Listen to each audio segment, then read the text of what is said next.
Hoje vamos analisar outro caso perturbador com vocês. Josh Powell frequentemente alegava ser um pai devotado, sempre colocando seus filhos em primeiro lugar. Eu amo meus filhos mais do que tudo, coloco eles e minha família em primeiro lugar, disse ele em uma entrevista. Mas, em poucos meses, essas palavras se mostraram completamente em vão. Apesar de todas as suas alegações, Josh não era o marido amoroso que fingia ser. Lutando com gastos incontroláveis, ele acumulou mais de $200 mil em dívidas e se tornou cada vez mais possessivo com sua esposa, chegando a ameaçar fugir do país se ela tentasse deixá-lo. Esta não é uma história de amor, é uma de obsessão, traição e desgosto. Esta é a história de Josh Powell. Nosso amor e respeito vão para Susan, Charlie, Braden, todos que conheciam e amavam as vítimas e todos aqueles afetados por este caso. A história de Susan Cox e Josh Powell começou como muitas outras. Ambos eram membros devotos da Igreja de Jesus Cristo dos Santos dos Últimos Dias e se conheceram em novembro de 2000 em um jantar no apartamento de Josh. Os dois já eram colegas em um curso de religião. O relacionamento deles progrediu rapidamente e eles se casaram 6 meses depois, no templo de Portland, Oregon. Na época, Josh estava mudando de emprego frequentemente, enquanto Susan deixou seu trabalho como cosmetologista para trabalhar como corretora no Wells Fargo, apoiando os sonhos de Josh de se tornar um corretor imobiliário. Susan também obteve sua licença de corretora para ajudá-lo em sua carreira, pois realmente acreditava no futuro deles juntos. Em 2005, os Powells deram as boas-vindas ao seu primeiro filho, Charlie, seguido pelo segundo filho, Braden, 2 anos depois. Susan esperava que seus filhos fortalecessem o vínculo familiar, mas o casamento já havia começado a desmoronar.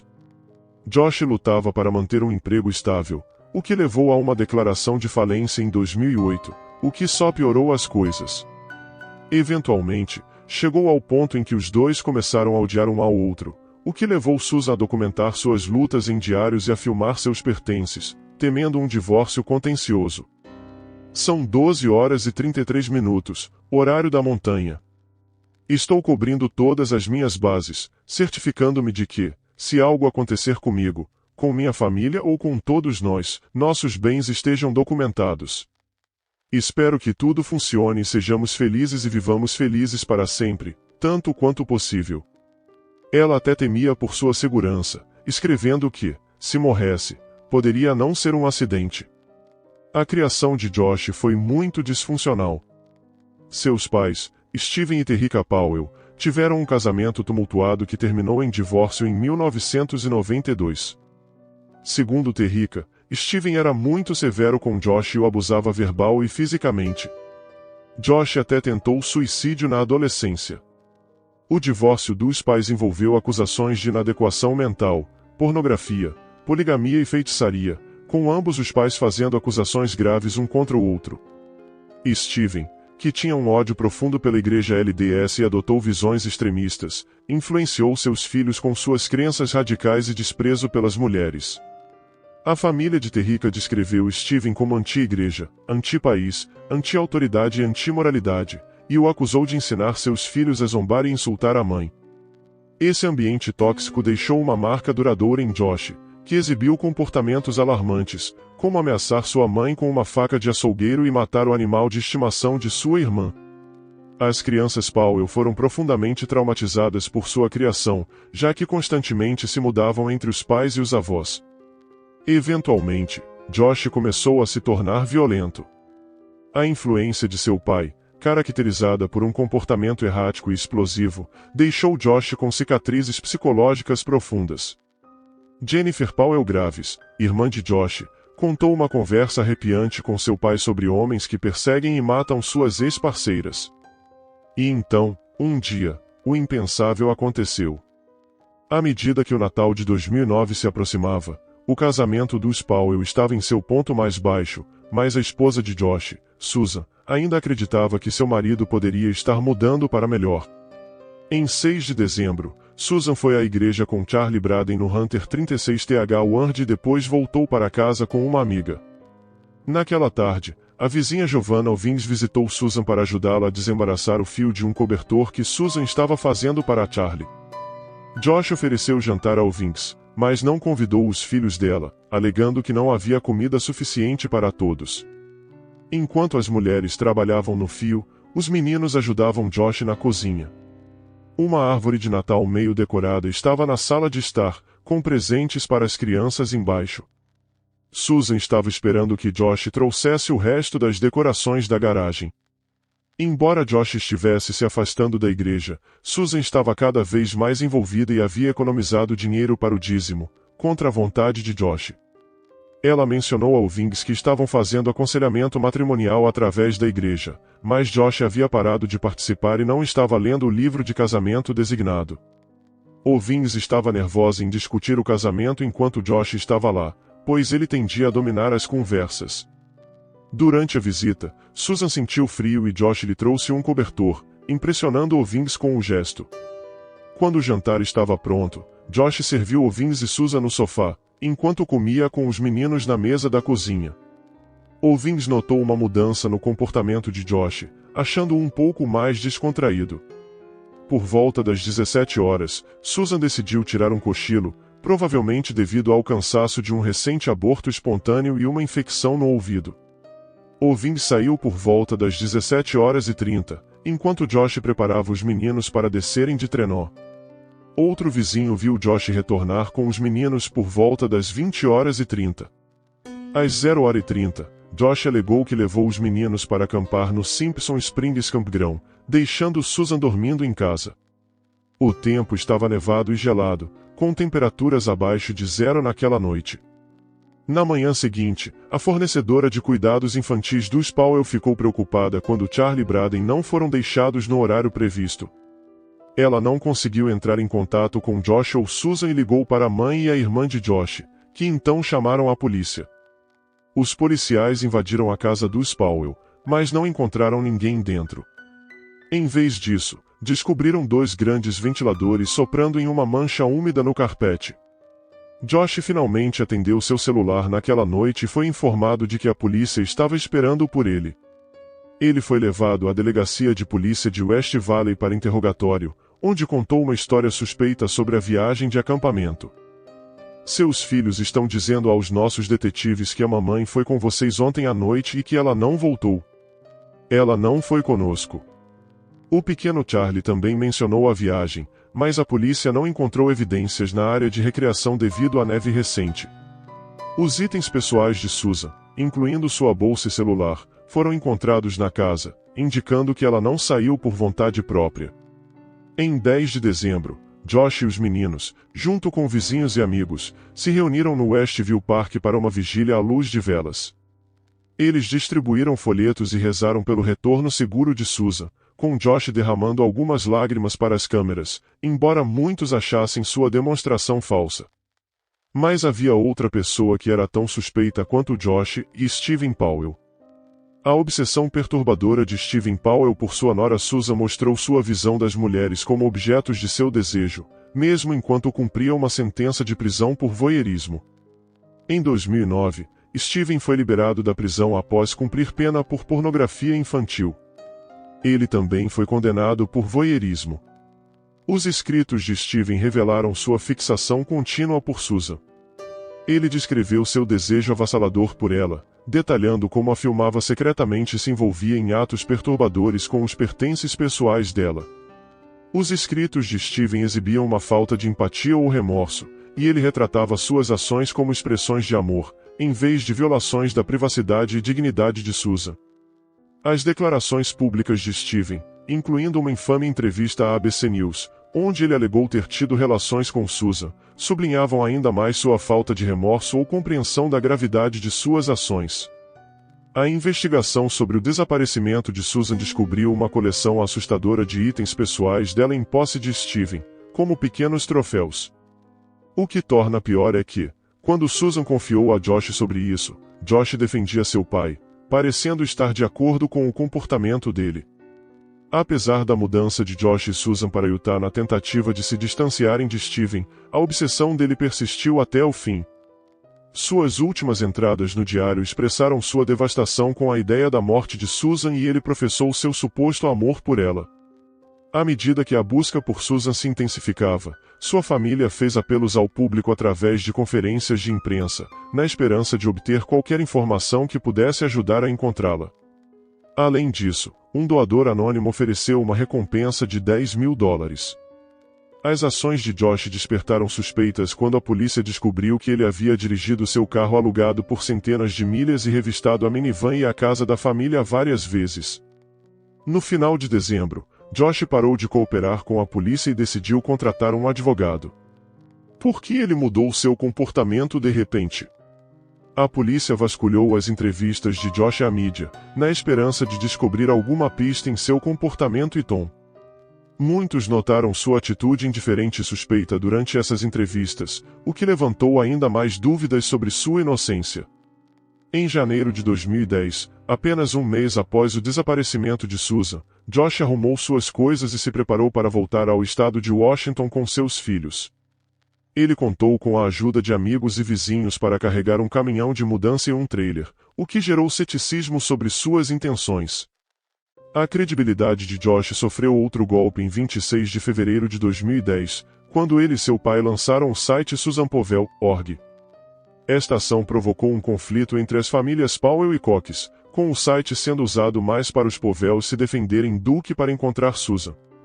Em dezembro do ano anterior, Josh acusou Susan de levar uma vida dupla e de planejar divorciar-se dele. Ele até a vinculou a outro caso de pessoa desaparecida, o de Steven Kocher. Quando o interesse pelo caso de Susan parecia diminuir, um juiz emitiu um mandado para revistar a casa de Josh em Puyallup, Washington, onde ele morava com seus filhos e seu pai. Esse mandado seguiu a perturbadora entrevista de Steven Powell à ABC News, onde ele fez alegações chocantes sobre seu relacionamento com Susan. Mas a maior preocupação de Josh Powell não era a polícia ou os investigadores, era seus próprios filhos, Charlie e Braden. Ele esperava que eles fossem muito jovens para entender ou lembrar o que aconteceu com sua mãe, Susan. Na versão dos eventos de Josh, ele alegava que Susan ficou em casa enquanto ele levou os meninos para acampar, mas Charlie, o mais velho, não apoiava a história de seu pai. Ele disse aos investigadores que eles foram acampar com ambos os pais, mas que, quando chegou a hora de partir, mamãe não voltou de onde os cristais cresciam. Como resultado, Charlie e Braden foram retirados dos cuidados de Josh e colocados com os pais de Susan. Eles se tornaram mais vocal sobre o que aconteceu durante aquela estranha viagem de acampamento, com Charlie até desenhando uma imagem mostrando a mamãe no porta-malas da minivan da família. Viver com os pais de Susan deu aos meninos um senso de segurança e eles começaram a compartilhar mais sobre o que lembravam. Anne Bremner, a advogada da família Cox, notou que, embora os meninos ainda fossem jovens, cada vez que falavam, uma imagem mais clara daquela noite surgia. Josh percebeu que seus filhos representavam uma ameaça séria para ele. Apesar de ser visto por muitos como um pai estranho, mais decente, ele não estava disposto a deixar seus próprios filhos o implicarem no desaparecimento de sua mãe. Mas as crianças não foram as únicas a falar. Uma funcionária de um posto de gasolina local Flying J afirmou ter visto a família Powell na noite em que Susan desapareceu. No meio de uma forte tempestade de inverno, uma minivan entrou no estacionamento do posto de gasolina. Josh, Susan, Charlie e Braden saíram do veículo. A balconista, conhecida apenas como Denise, achou estranho vê-los ali naquela hora e em um clima tão ruim. Um homem, mais tarde reconhecido como Josh, entrou segurando um garotinho enquanto perseguia outro menino, chamando-o de Charlie. Ele estava usando uma jaqueta de couro e tinha um cavanhaque escuro. A mulher, que Denise mais tarde identificou como Susan, parecia bem vestida para alguém que estava prestes a acampar. Denise notou que ela tinha os olhos vermelhos, como se tivesse chorado. O casal comprou fita adesiva, biscoitos e alcaçuz no caixa. O homem disse a um garotinho que esperava perto da porta: "Já aguente um minuto, deixe-me comprar isso e então iremos acampar." Denise achou toda a situação estranha. Quem vai acampar no meio da noite, especialmente em uma tempestade de neve e em uma minivan? Eles deveriam estar em um trailer ou SUV. Eles pagaram em dinheiro, encheram o tanque de gasolina e depois desapareceram. Semanas depois, Denise reconheceu seus rostos nas notícias, mas infelizmente não havia como confirmar seu relato, pois eles não deixaram nenhum rastro de papel e o posto de gasolina já havia gravado por cima das filmagens de segurança. Em 5 de fevereiro de 2012, Charlie e Braden Powell deveriam visitar seu pai, Josh. Quando a assistente social, Elizabeth Griffin Hall, chegou à casa de Josh, os meninos saíram do carro animados. Eles pareciam felizes em ver seu pai, segundo Griffin Hall. Ao se aproximarem da casa, Josh fechou a porta abruptamente antes que Griffin Hall pudesse entrar. Ela achou o comportamento dele estranho, especialmente considerando seu status de suspeito no desaparecimento de Susan. Griffin Hall tentou fazer Josh abrir a porta, mas ele a ignorou. Do lado de fora, ela ouviu Josh dizer algo sobre uma surpresa para Charlie, seguido pelo choro de Braden. Isso preocupou Griffin Hall porque, embora Josh frequentemente surpreendesse seus filhos, algo parecia errado dessa vez. Você viu Josh? Eu vi Josh por apenas um segundo, nossos olhos se encontraram e ele tinha um olhar estranho, então ele fechou a porta. Assim que a porta se fechou, ela ouviu Josh dizer, Charlie, eu tenho uma grande surpresa para você, e depois ouviu Braden chorar. Então, ela começou a bater na porta, tocar a campainha e a gritar para Josh deixá-la entrar. Enquanto ela estava lá, Griffin Hall percebeu o cheiro de gasolina vindo da casa. Em pânico, ela correu para o carro para ligar para o 911. O despachante, Dave Lavre, não entendeu a urgência da situação, apesar dos pedidos de Griffin Hall. Ele pediu detalhes triviais e não percebeu a gravidade da situação até mais tarde. Quanto tempo vai demorar? Não sei, senhora, eles têm que responder a situações de emergência com risco de vida primeiro, o primeiro delegado disponível. Isso pode ser uma situação de risco de vida, você está dizendo ao despachante do 911. É uma emergência, é algo sério, são crianças, e o que você está recebendo do outro lado? Estou recebendo, como você pode ser? Quem é seu supervisor?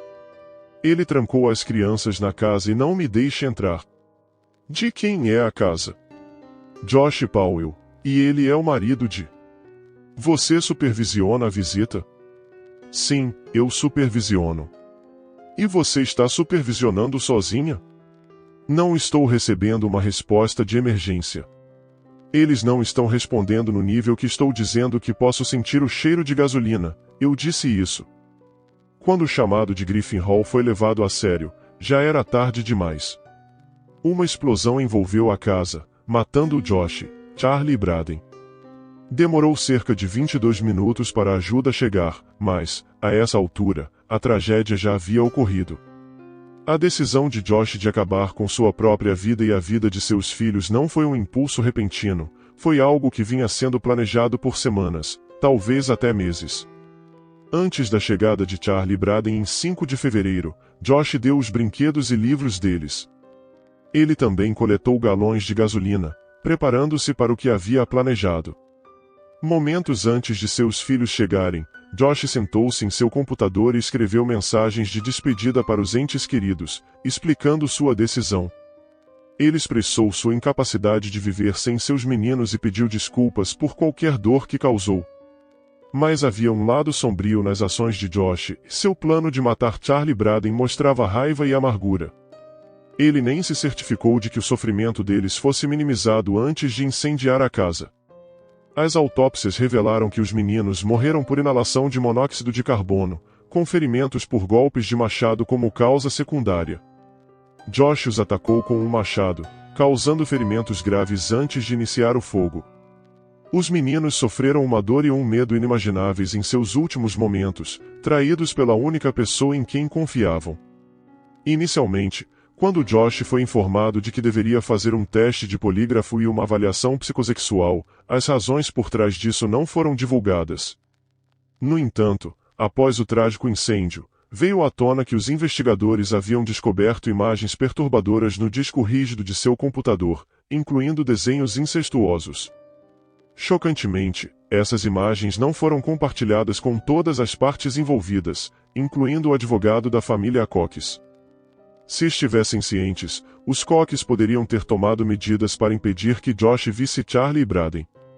Ainda mais angustiante foi a revelação de que Josh havia abusado sexualmente de seus próprios filhos antes de suas mortes. Os autores Greg Olsen e Rebecca Maurice descobriram evidências desse abuso com base em entrevistas com familiares e amigos. De acordo com suas descobertas, durante o tempo em que viveram com os pais de Susan, Charlie e Braden recusaram-se a usar pijamas, afirmando que o papai disse que estava tudo bem dormir nus. Charlie até confidenciou a Chunky que ele e seu irmão dormiam na cama com Josh. Mais tarde, um dos irmãos desenhou uma imagem perturbadora com as palavras "Não brinque comigo" ao lado de um adulto e uma criança. Além disso, quando foram retirados da custódia de Josh, Braden foi diagnosticado com uma infecção fúngica na pele, que muitas vezes pode resultar de contato sexual. Amigos de Susan Powell suspeitavam que Josh a havia envenenado em outubro de 2009, apenas 2 meses antes de seu desaparecimento.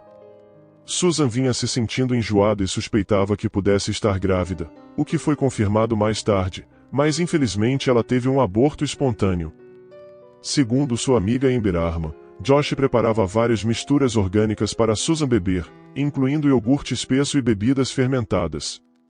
Enquanto Susan esperava ter outro filho, Josh não compartilhava seu entusiasmo. Stephen Powell, em uma entrevista à polícia, mencionou que Susan queria outro bebê, mas Josh estava praticando sexo seguro. Embora não haja evidências concretas, Dave Cavley, apresentador do podcast A Code, focado na família Powell, especula que Josh pode ter envenenado Susan no dia anterior ao seu desaparecimento. Josh raramente cozinhava, e Susan se sentiu mal e precisou descansar após comer, conforme lembrado por Giovanna Ovins. A teoria de Cavley sugere que Josh pode ter esmagado pílulas na massa de panqueque e depois usado uma ferramenta para ferir Susan antes de esconder seu corpo e colocá-lo no porta-malas da minivan. Mas essa teoria contradiz as declarações de Charlie sobre Susan estar com eles na viagem de acampamento, bem como o relato da funcionária do posto de gasolina Flying J, que afirmou ter visto a família Powell na noite da viagem de acampamento. A reputação de Josh Powell como um egocêntrico que dominava as conversas era bem conhecida entre aqueles que o conheciam. O ex-vizinho John Alovell descreveu a dinâmica dizendo: "Todos nós amávamos Susan e tolerávamos Josh porque ele vinha junto, fazia parte do pacote. É assim que a maioria das pessoas se sentia. Ela estava sempre preocupada com outras pessoas, enquanto Josh era sempre o oposto, sempre preocupado apenas consigo mesmo, o que tornava as coisas às vezes um pouco difíceis." À medida que mais detalhes surgiam sobre o comportamento de Josh, amigos, familiares e vizinhos compartilhavam suas experiências com o homem que acreditavam ser responsável pelo desaparecimento de sua esposa e pelas trágicas mortes de seus filhos. Durante o trabalho de parto de Susan com seu primeiro filho, Charlie, Josh priorizou fazer backup de seu computador em vez de levá-la ao hospital, fazendo com que os pais de Susan a levassem. Mesmo quando finalmente chegou ao hospital, ele ficou trabalhando em seu laptop até ser chamado para ficar com sua esposa. Josh exercia um controle rígido sobre a casa, a ponto de Susan ter que pedir permissão para dirigir, e ele monitorava suas finanças. Ele até forçava Susan a tricotar meias em vez de comprar novas e limitava a quantidade de comida que seus filhos podiam comer.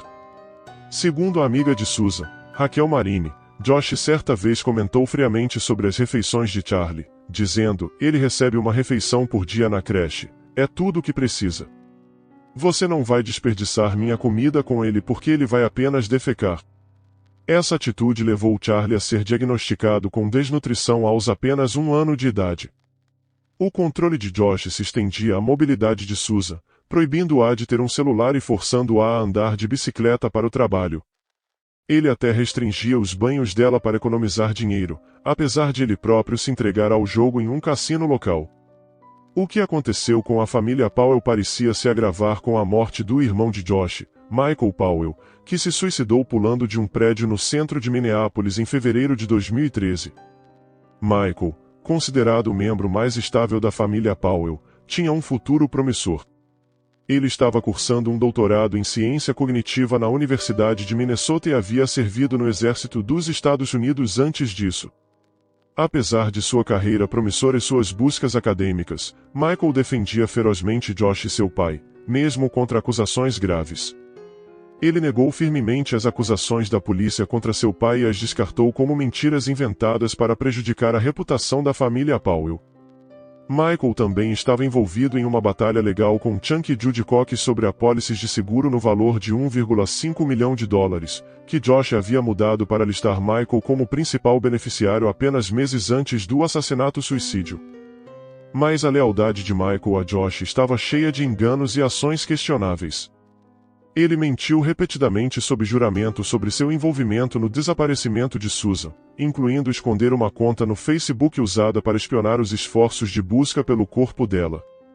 A suspeita cresceu quando se descobriu que Michael havia levado seu carro quebrado para um ferro velho logo após o desaparecimento de Susan. Embora os testes forenses tenham mostrado resultados inconclusivos, a presença de decomposição humana indicada por um cão farejador levantou suspeitas. A polícia de Utah suspeitava que Michael poderia ter ajudado Josh a se livrar do corpo de Susan, mas não tinha evidências suficientes para apresentar acusações. A morte de Michael só acrescentou à tristeza e ao mistério em torno da família Powell, deixando perguntas não respondidas e dor. As mortes de Charlie Braden Powell nas mãos de seu próprio pai, Josh Powell, levaram a questionamentos sobre o papel do Departamento de Serviços Sociais e de Saúde de Washington, DSHS, em permitir que eles tivessem acesso ao pai. A família Cox, pais de Susan Powell, entrou com uma ação contra o DSHS, alegando negligência e buscando indenizações pelo sofrimento dos meninos. Inicialmente, o processo foi arquivado em 2015, mas foi revivido pelo Tribunal de Apelações do Nono Circuito em 2019. Permitindo que o caso prosseguisse a julgamento. O julgamento, que começou em fevereiro de 2020, revelou detalhes perturbadores, incluindo evidências de sangue de Susan perto de um sofá recentemente limpo e as ações rápidas de Josh para sacar os fundos da conta de aposentadoria dela após seu desaparecimento. O DSHS argumentou que, antes dos assassinatos, não havia evidências suficientes para manter Josh longe de seus filhos completamente e citou diretrizes rígidas e limitações em sua autoridade. Mas os Cox acreditavam que a agência deveria ter reconhecido o perigo que Josh representava para seus filhos, especialmente dado seu status como a principal pessoa de interesse no desaparecimento de Susan.